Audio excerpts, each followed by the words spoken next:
Welcome back to What Arty Noobs with General Disturbance. This is the 50TP prototype.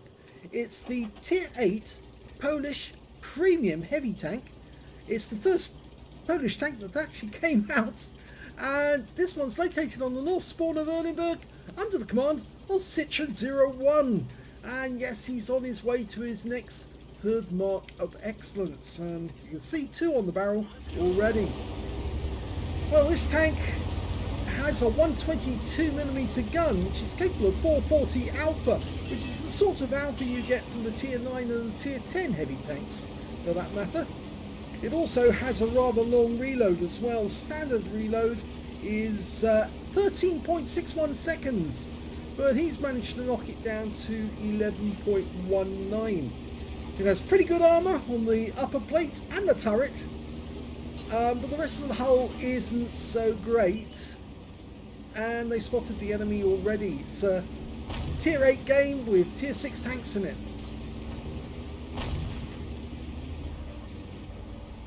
It's just around the corner, a Progetto. Okay, well, he just took a low roll, 385. We took 2 hits there from the TNH and the Progetto. The Progetto just took an Arty round as well, but it's the Viz 44-1 who got the kill shot. And we're moving on. Okay, we've got a Black Prince coming up. Not loaded yet. We're loading the premium ammo. We blocked the shot from the Black Prince. Okay, just waiting till we're ready. Okay, we're loaded. Blocked another shot. Pumped one into his armour and his engine deck and actually got it through. Okay, that long reload. The gun has very good accuracy and decent penetration as well. Well, decent penetration on standard rounds. You don't get decent penetration on the premium, unfortunately. The standard rounds will go through 218mm of armour. The premium rounds only go through a little bit extra. It's only 245. So for all the cost of an extra premium round, you don't get much extra in the way of pen. Now, he didn't push the Chrysler into the water there deliberately. It was just he needed to get across the river. Pumps one into the TNH. And the TNH has managed to track us whilst we're underwater. And this could be unfortunate. Nope, he's managed to get okay. He's managed to move. He's burned his... oh, his repair kit's just come back in. Okay, so I think he's going to punish that TNH now. Going to shoot him in the rear. Yep, 440 average roll. And despite the fact that we lost the Chrysler, they've lost their BK, and I think the TNH is about to go as well. Yes, he's gone. Not going to stand up to this 122mm gun. Okay, E25 across the river, trying to have a go at our T34. And he gets a nice critical hit there, and the E25 unfortunately kills our T34. Obviously that's a Tier 7 killing a Tier 6 tank, but wait up, and yeah, there you go, he's gone. We can't have enemy tanks bullying our lower tier ones. That's not on. Okay, right, we're just going to stay here a moment. We're 2 up on the enemy. He's got 20% of the enemy hit pool so far, so he might have a high caliber, more than likely. ISU 152 ahead. Now that's a Tier 8 opponent, and our T3485M, the other one, is actually quite eager to get at this guy. Here we go. Hello. Tracks him, and the T34 gets a chance as well, but it looks like he's fixed his tracks. Yeah, we need to stay here for a second, guys. Just wait for the reload to go through. It's a bit slow on reloading, but it is very good with the gun. It has a very nice punch. Oh, T34 is backed up because he suddenly realised, I don't want to get hit by that ISU 152. And Citron01 puts him out of the game, back to the garage. Now there's more than one, there's one more enemy than there is on our team now. We've managed to lose a large number. Most of them up the other end of the map. In fact, the enemy has control of our cap area, and we're capping at this end, which is a bit of a mistake. Yeah, because it's kind of prompted the enemy to do the same. They've only got one in the cap at the moment, but they could get more than one. Thankfully, Citron01 can get back there in time, despite the fact that this is quite a heavy tank. It's nearly 100 tons.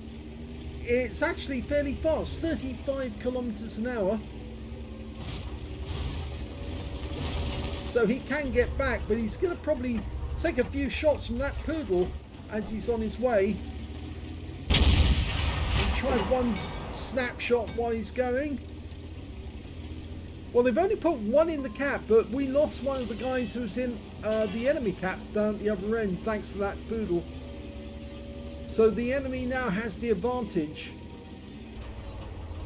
Now they've got a Hummel, an M4A1 FL10, and a Type 62. Now I guess it's the M4. He's now dialing in on the poodle. Oh!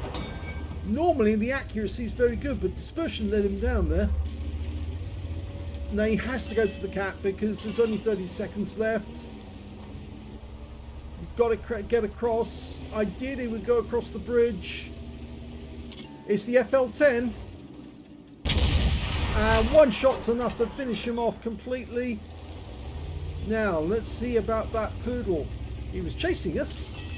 Maybe he's not so eager to come after us now. I reckon he's probably hiding. Yeah, there he is. He stopped to take a shot, but too late.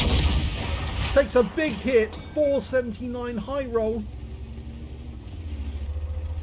And he knows now he's in desperate trouble.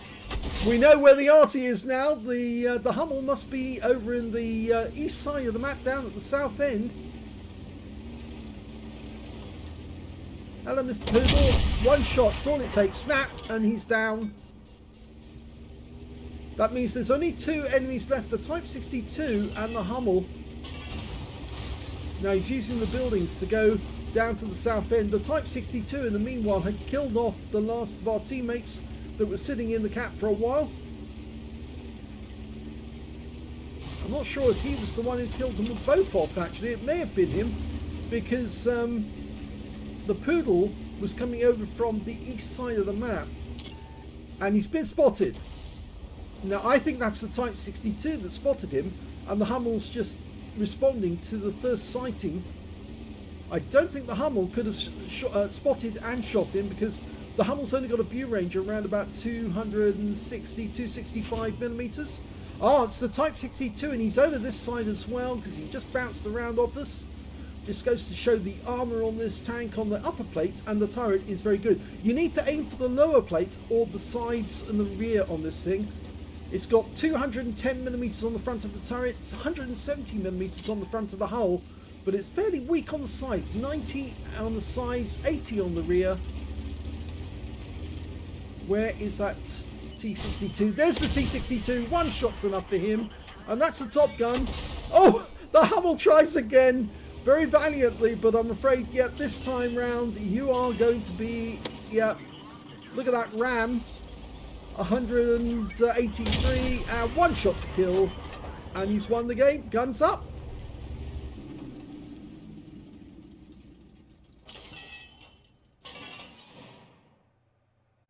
Well, that was a pretty devastating win for Citron01 in the 50 TP prototype. He got an ace tanker in that game. Well, not surprising, he was the last person left alive in the game.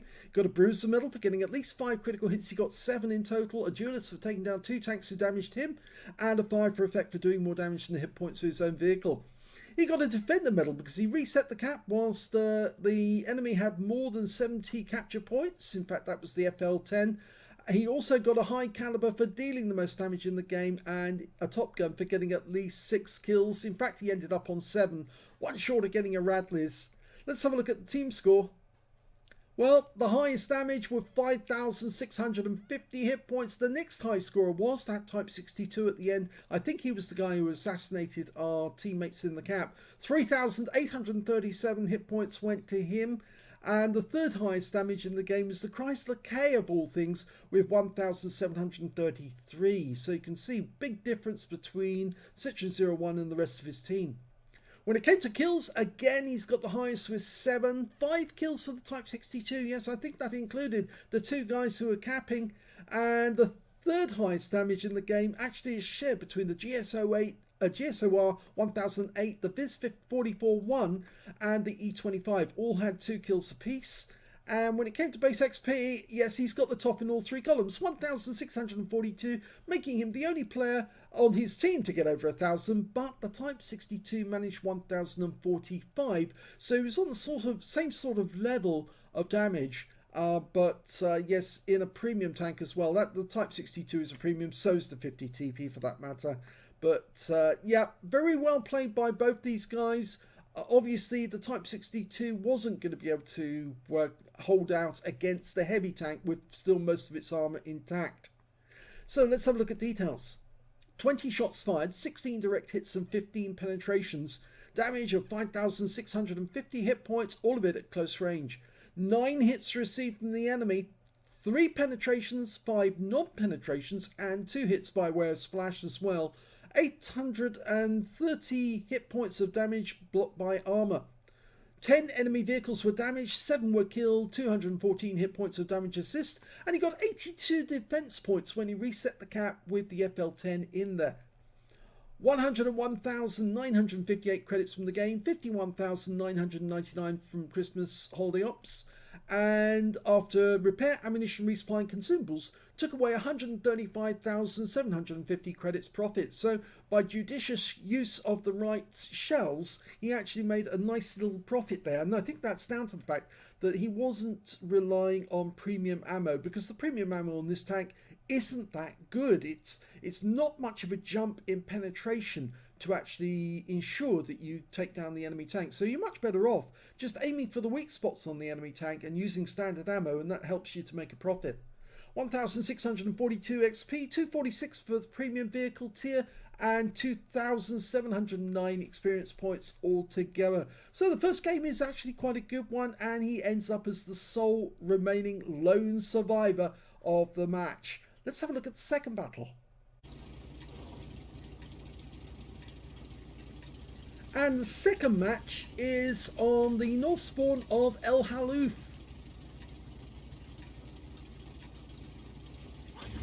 Game on.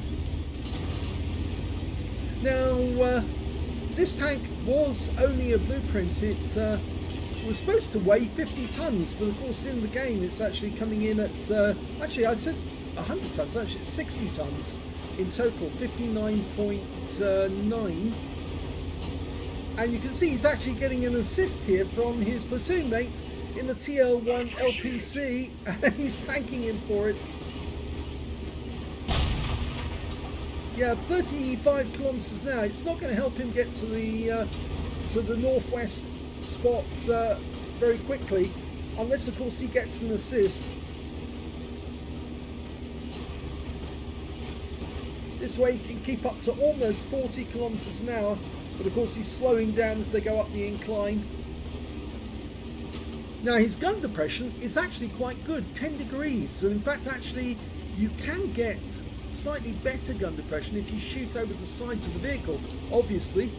So if you're clever enough and you're smart enough to use the sides of the vehicle to go over an incline, you can actually get decent penetration on the enemy without them being able to get a return shot. See there, 122 TM's got very poor gun depression. This tank has got good gun depression. Okay, he's going to side scrape this corner, damage that Type 59. Nope, doesn't work that far. He's going back too far to get the depression to work. It's a slight dip just where he is. Oh, he took a round in tracks from the Tornvarn, but he put one into him for 437.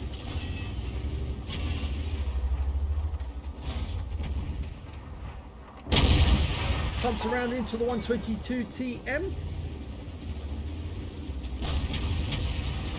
Yeah, that guy is actually at a slight disadvantage being on that position there. And I think he's going to realise that he made a bit of a mistake. Yeah, he's out the game now.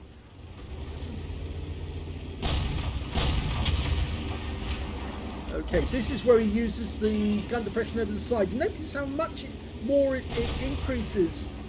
Shooting over the side of the vehicle really does work. Okay, he gets an assist into the Tiger, and his platoon mate's actually helping him. Oh, here comes Arty. Yep, there is an Arty on the enemy team. It's a GW Panther. He's riding this one out because his first aid kit is still on cooldown. Ricochets off the front of the, I think it was the Tiger he hit. Okay, he's telling him to his teammate to pull back, and he's going to take on these guys here. IS-3. Oh, he had the opportunity to shoot there. He might have actually got the lower plates. These guys are staying hull down though, but that's not going to help them with the power of this gun, because he will punch through the frontal armor on that IS. Got the cupola now. Oh, IS-3 popping out for a second to have a look. 110. Hunts one into the lower plates. The others pop up to have a quick shot. He bounces around from the IS-3 because of course he's got very good armor on the front plates.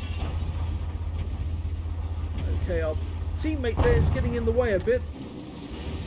Okay, we're going to go to 110 again. He does put one into us, but we can outshoot him on the damage. Okay, I think we're going to have the 110 this game, or what this... Oh, yeah, 110's gone. So now he can push on the IS, and he gets him.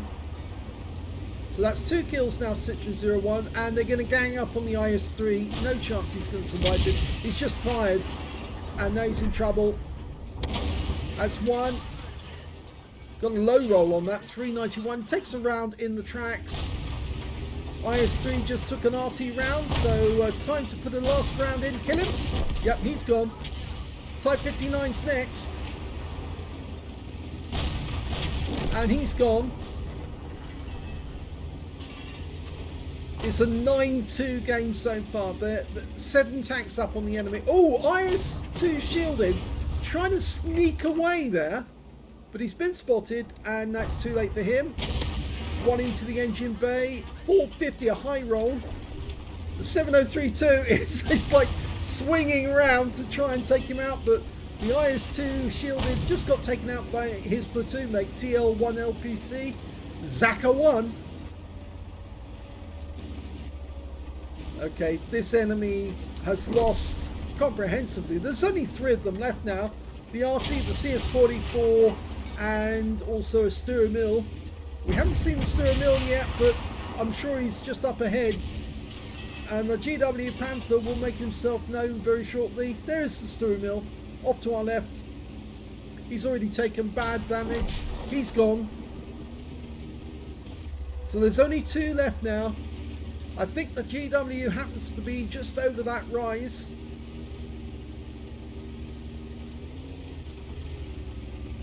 $4,661 hit points of damage so far. The T-44's found the GW. I don't think we're going to get anywhere near him. The CS-44 just chickened out, jumped over the edge. What a wally. And that's it. Or is it? No, still waiting for the GW, and he's fired his gun. He put his gun up thinking, I've won this, and he's got enough damage. Or has he? Let's have a look at the end of battle stats.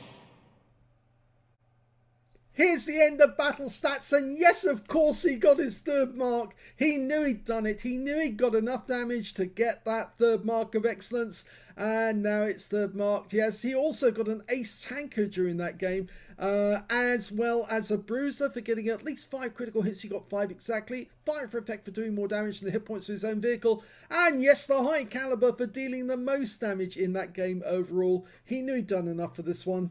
So 3rd mark of excellence. Let's have a look at team score. Well, the highest damage in this game was 4,661. The next high scorer was the TL1 LPC, his platoon mate, Zaka1, who managed to get 2,860. And the 3rd highest damage was the enemy Type 59, who put up a strong fight on the other side. 2,357 hit points of damage to him. When it came to kills, it was Citron01, but this time round he shared it with the T44. Both had 3 kills each. 2 kills went to Zaka1 and the Skoda T56. Nobody on the enemy team managed to get more than 1 kill. In fact, they only got 2 kills overall, and one of those was the GW Panther, the other one was the Type 59. When it came to base XP, yeah, he's got that one as well. So he's also got the top in all 3 columns, 1,426. The next high scorer being the T44 with 1,176.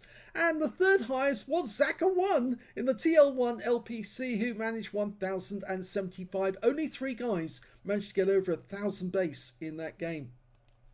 He fired 15 rounds, got 13 direct hits on the enemy, 12 penetrations. Damage of 4,661, of which 450 were at more than 300 meters.